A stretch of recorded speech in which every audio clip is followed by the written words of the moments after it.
Hello and welcome.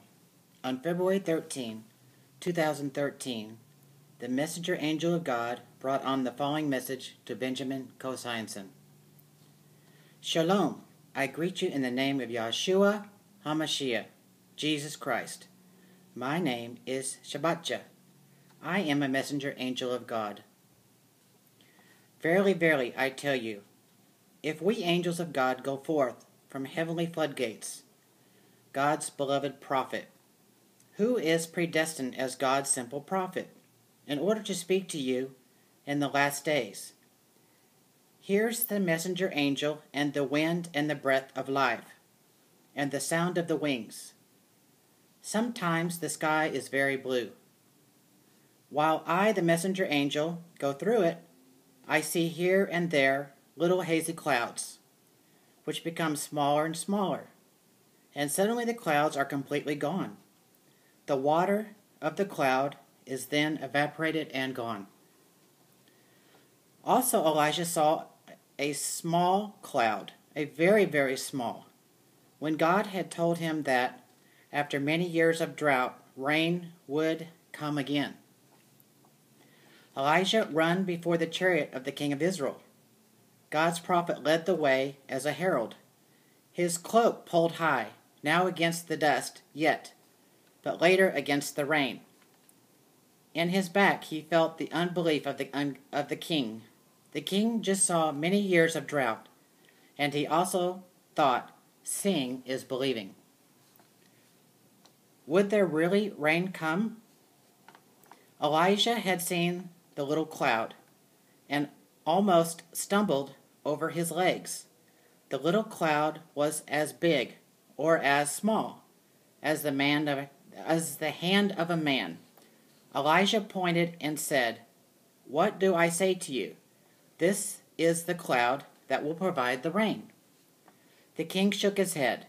What does that little cloud want to bring about? He laughed. But that little cloud did not become smaller. Never forget that God is very holy and mighty. The king and Elijah saw that the cloud did not become smaller, but on the contrary, bigger and bigger. Then it began to rain, and how it poured. The dry land just sipped up the water, and Elijah's feet splashed wonderfully through the water. Never forget what God says will happen.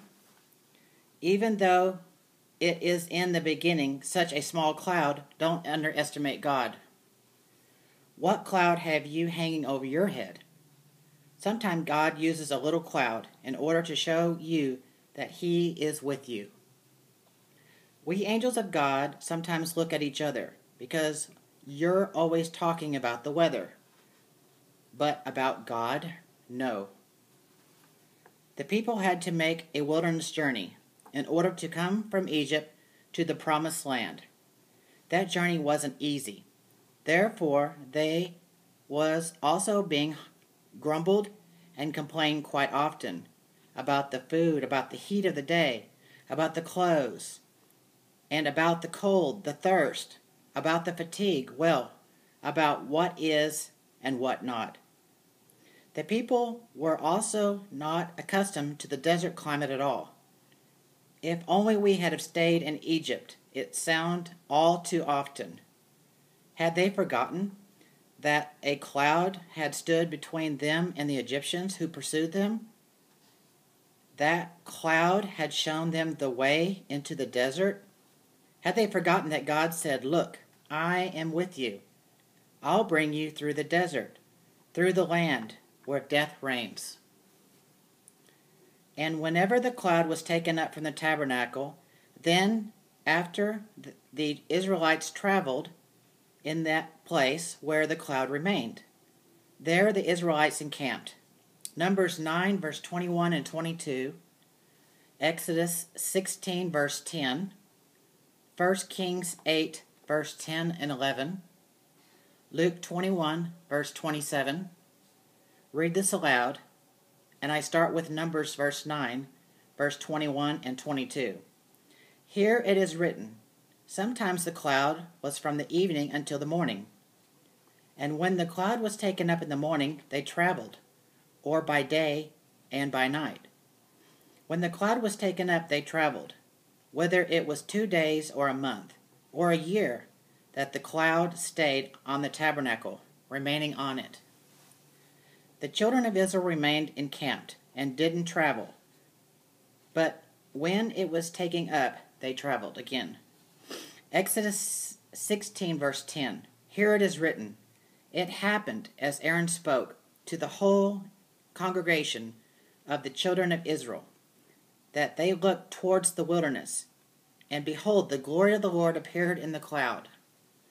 1 Kings 8, verse 10 and 11. Here it is written, "And it came to pass, when the priests were come out of the holy place, that the cloud filled the house of the Lord, so that the priests could not stand to minister by reason of the cloud.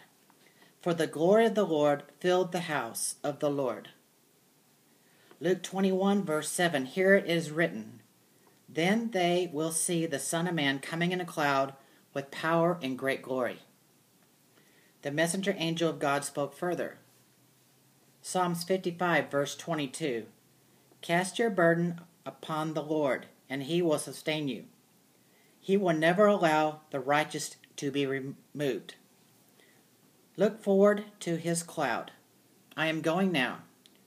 Raka, Jesus, Shalom. Shalom, and God bless you.